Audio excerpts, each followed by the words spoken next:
Your biggest problem is your lizard brain. You're probably not going to believe me, but I don't even hear mine anymore. I can't even tell you the last time that I heard the voice in my head trying to give me an excuse to not go to the gym. I can't remember the last time where my lizard brain tried to convince me to play video games, to watch porn, to waste time.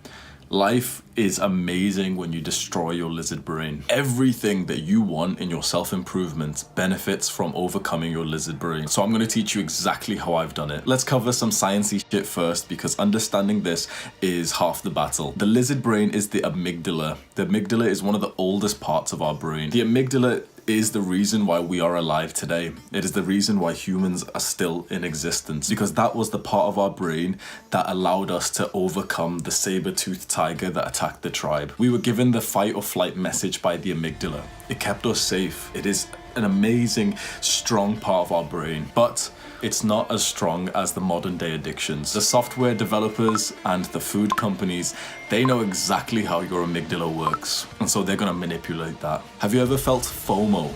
Fear of missing out. That is your amygdala lighting up. Fear of missing out pretty much always means in terms of social experiences, and it's especially experienced in people who quit social media. They want you to feel like that. They want your amygdala to give you that feeling of FOMO. That is the feeling that kept people alive, because if you felt that fear of missing out, there was a chance that you would be banished from the tribe, that the tribe might leave without you.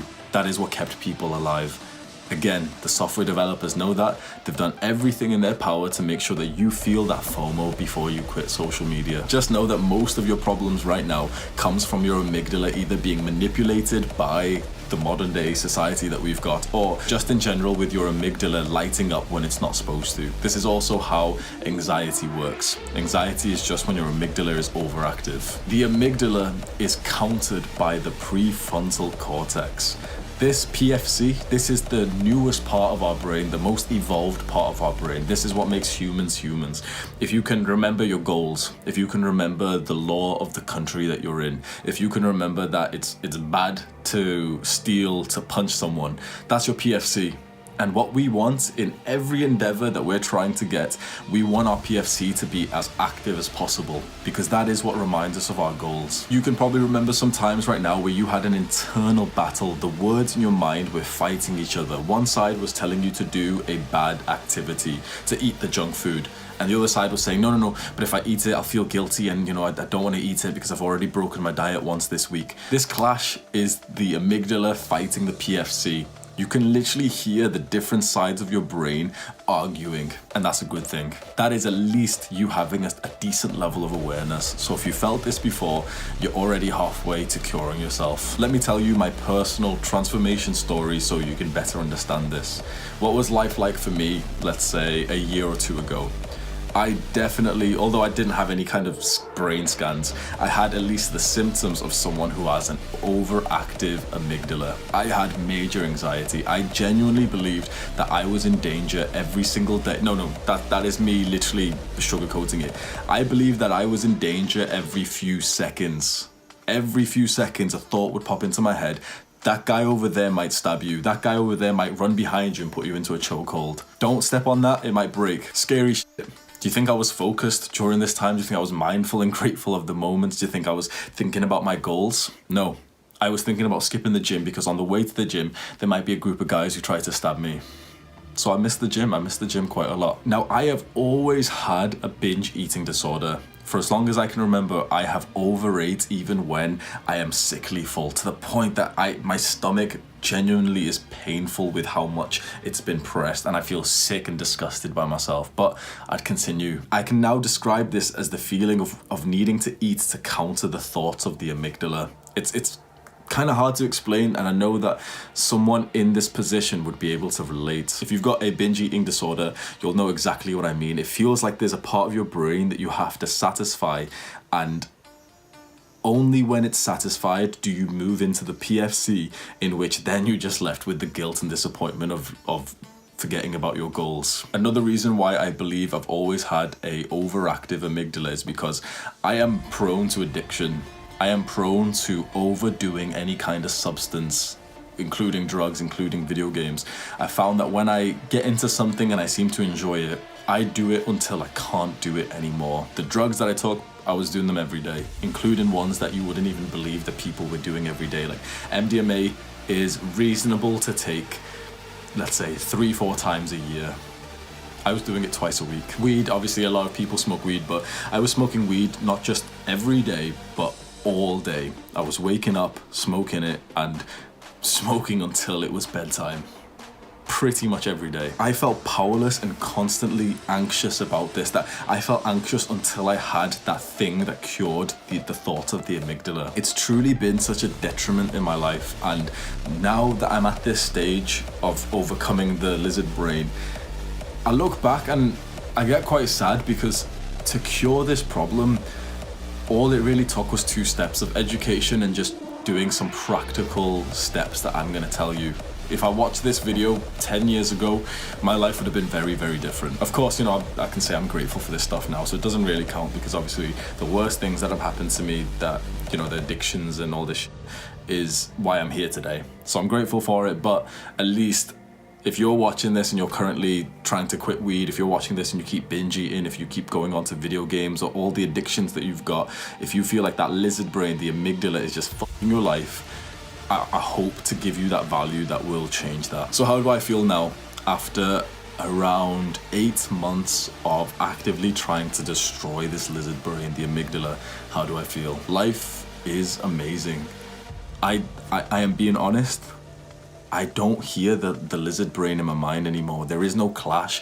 You know, before there would be a clash where, you know, you should go to the gym, you want to make muscle, you've only been 4 times this week, you should go to, no, don't go. It's comfy right now, you're comfy in bed, let's go play video games. No, don't play video games because you've been playing so much and it's not good for you. Go eat the junk food. Make sure you eat it right now, because your brother might eat all the food instead. So if you don't eat it, someone else will eat it. No, because you're in a calorie deficit, you're trying to cut and you've been bulking up whilst on this cut. Imagine that being in your mind every day, and now imagine that it's not at all. That when I wake up, it's like there's only one source of thoughts, and it's coming from my PFC. That I wake up, yeah, it's the gym day, it's just training day, and it's leg day. I don't even debate it, there's no debate. And now it's like I can do so much that it seems ridiculous that I don't just go and train once in the gym, upper body. Just today, this is, I'm gonna be honest, this is not a special day at all. I woke up, I went and trained upper body for about 1 hour and 10 minutes. ICG.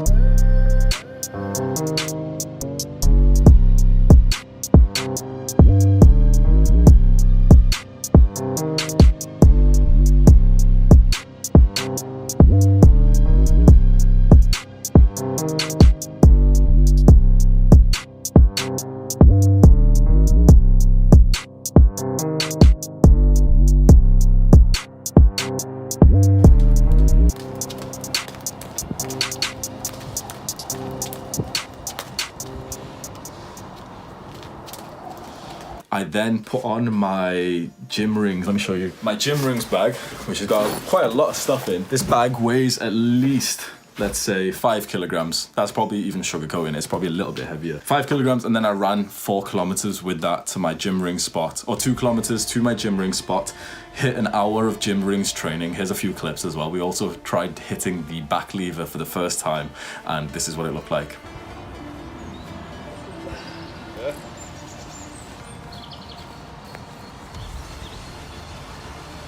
Brace that core. Straight. So bring your upper body a little bit higher up. Your neck and your upper back.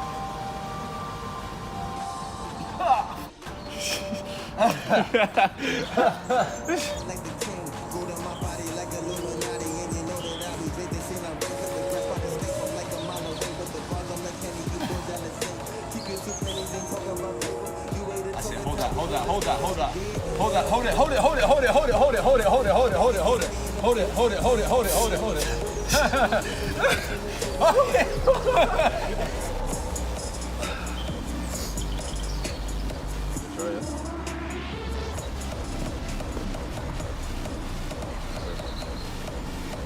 There. Nice.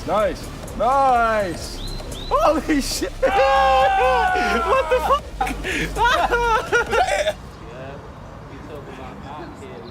Underachievers, man. You heard? Right, yeah, go down, right? Then bring them back up. Squeeze, squeeze, squeeze, squeeze, squeeze, squeeze, squeeze, squeeze, squeeze, squeeze. Man, that is it, that is it, that is it. That is it. That's the line. It's arse, isn't it? That's the line, that is the line. Yeah, there's no doubt about that, man. Oh, it's intense, holy shit. Pretty sick. And then I ran another 2 kilometers back. This was first thing in the morning. So essentially I did 3 training sessions: the gym session, the weighted run, and the gym ring session. And I smiled through it. Genuinely, I smiled through it. It's like, it was obviously tough physically, but honestly, it was pleasant emotionally and psychologically. And this has never been the case before these last few months, where I've put all my intention into destroying this weak part of my brain. In a practical sense, that means that I don't think about eating the chocolate. There is literally 2 bags full of crisps and chocolate right there. I don't touch them. It's not even that, you know, that I've got the willpower.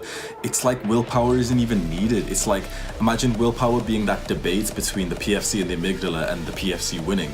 There is no longer a debate. It is literally just the thoughts of the prefrontal cortex.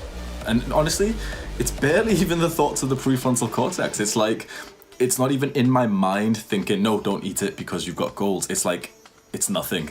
It's just an entity in this world that means nothing to me. How sick is that? As someone, like, I want to be proud of myself here. As someone who has been a binge eater for all of his life, there is the stuff that I would binge eat right there, and it does nothing to me. Anxiety.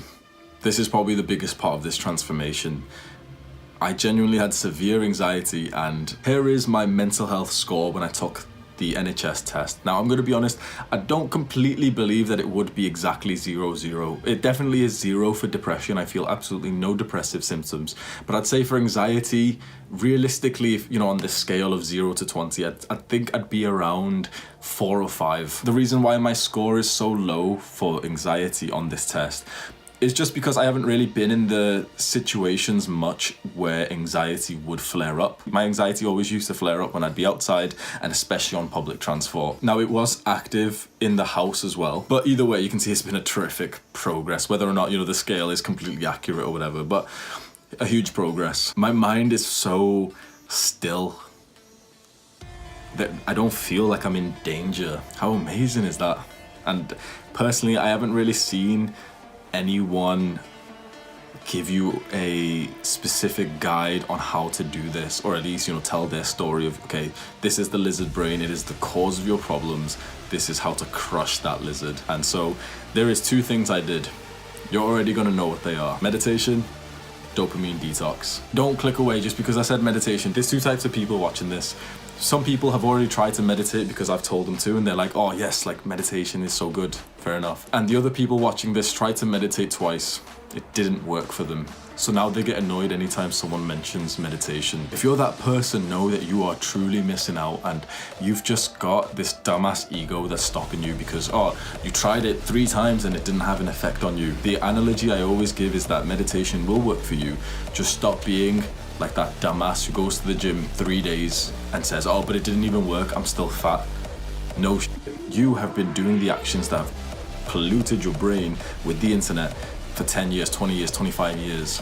To counteract that, it's not going to be 3 meditation sessions of, 15 minutes of meditation isn't going to counter that. You're not going to feel that at all. But 5 minutes every single day for 6 months, you will feel it. And when you feel it, you will be making these videos just like I am. You'll be going up to friends and family and almost getting a little bit aggressive, thinking, how is it possible that other people don't want this benefit? How is it possible that other people refuse to meditate? That is insane. Like, you have to genuinely be crazy to not want these benefits. I feel like I'm just going on a rant, but at least it shows how much meditation has transformed my life, and for the people that I've put onto it, it's the exact same. I'm not special, they're not special. Meditation does that for you if you just open your mind up to it and stop being so ignorant and, oh, but it didn't even work for me. Shut up, bro. Didn't even work for me. Oh yeah, I meditated for 5 minutes and I didn't counteract 20 years of internet addiction. It didn't even work for me. Dumbass. So on a lighter note, okay, here is my meditation stats using the 2 apps that I use. I forgot what it is exactly, but it's more than 300 sessions on just one of the app, and the other one, I believe, is about 35 total hours, maybe a little bit more. So fantastic. This is over 8 months. Meditation has scientific proof that it alters your brain state. Not many things do that. In fact, only from what I know, only a handful of things do that, and that's the things that I preach to you guys. Meditation, gratitude journaling, daily exercise, generosity, kindness, loving relationships with friends and family. Meditation has that proof that it reduces activity in the amygdala and increases activity in the prefrontal cortex. Amazing. That is exactly what we're trying to do here. So the practical advice I want to give to you is to think of meditation as a lifelong habit. To stop thinking that, oh, it's something you're going to try. No. It is going to be like sleeping and eating. You're going to be sleeping and eating and breathing for the rest of your life, every single day. Well, I want you to now consider meditation as part of one of those baseline activities, the non-negotiable. Of course, you're going to be sleeping. Of course, you're going to be meditating part of your day. I want you to imagine being 65, still meditating every single day. That's all you got to do. 2 minutes a day, 1 minute a day. Just focus on that. Stop trying to think, oh, but I can't feel it. Yeah, it does nothing for me, bro. It does nothing. Shut up, bro. It does nothing for you. You've done it for like 2 weeks, or you've done it for like 3 sessions.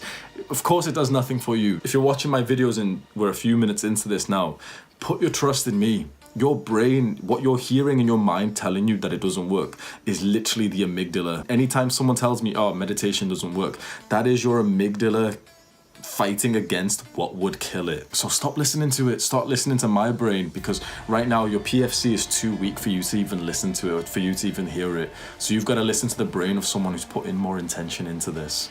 And if I'm telling you meditation's good and you've been watching my channel and shit, literally what do I gain from telling you to meditate? Meditation is completely free.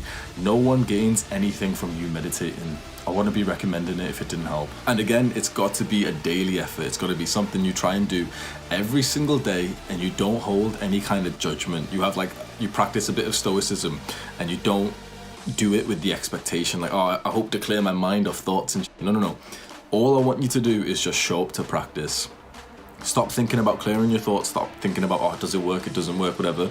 Just show up to the meditation practice each and every day. And there'll be a moment where it just hits your dumb ass and you're like, oh, this is what it does. That's amazing. I wish everyone else would do this. I wish I started this earlier. That Hamza guy was right. I shouldn't have been a dumbass who said that meditation doesn't work. And finally, dopamine detox. I want you to think right now that all those easy dopamine, those instant gratification activities that we're trying to avoid, they are causing your amygdala to get louder. So severely reducing or even eliminating those behaviors would then at least stop their effect on your amygdala. And usually when you go onto something like the dopamine detox and you're spending most of your day on delayed gratification like exercise and journaling, automatically the habits that you then choose to level up are also the habits that level up your PFC. So I found a direct correlation between how much of the bad habits someone does and how loud their amygdala is. That's how it was for me. That's how it is for 100% of the people that I've ever met in my life. So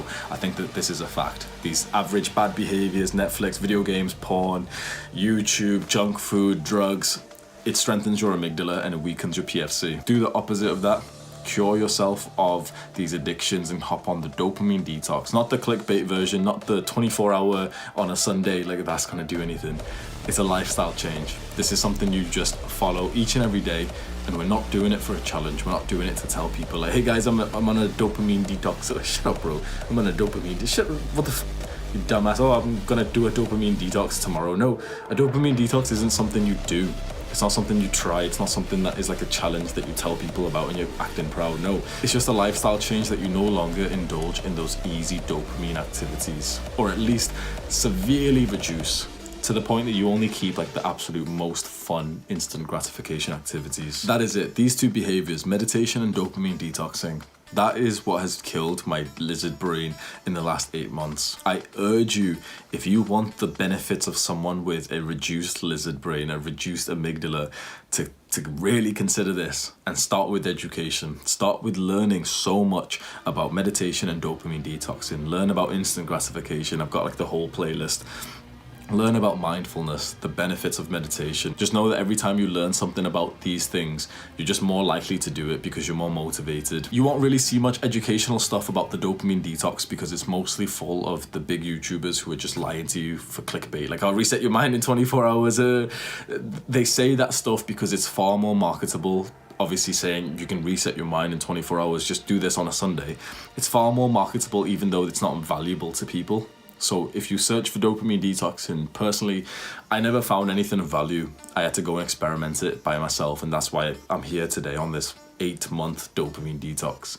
I did a class on it, so if you want to learn directly from me, I did a 1-hour class where I explained the differences between the 24-hour version and the lifestyle change that I'm on. The lifestyle dopamine detox is, in my opinion, it's absolutely necessary for everyone who's on the self-improvement. I feel like your self-improvement is hindered, it's handicapped if you're still addicted to the instant gratifications. So I made a Skillshare class of how to do the detox just like I do.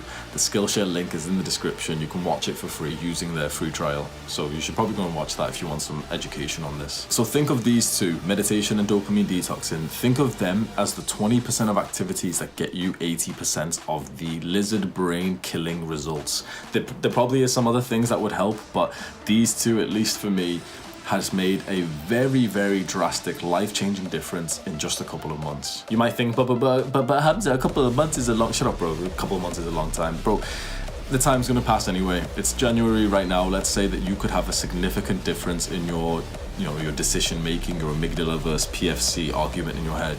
You could have a significant difference in that before June. The time is gonna pass anyway. You can hop onto this right now. You can think right now, this is gonna be an intention that I set myself, that I wanna reduce my lizard brain. Or you can just forget about this video, and either way, when June comes around, that version of you, the older version of you, is gonna look back at you in January and just either be proud or look back with some self-hatred. It's your choice, and I look back at my younger self with pride and gratitude.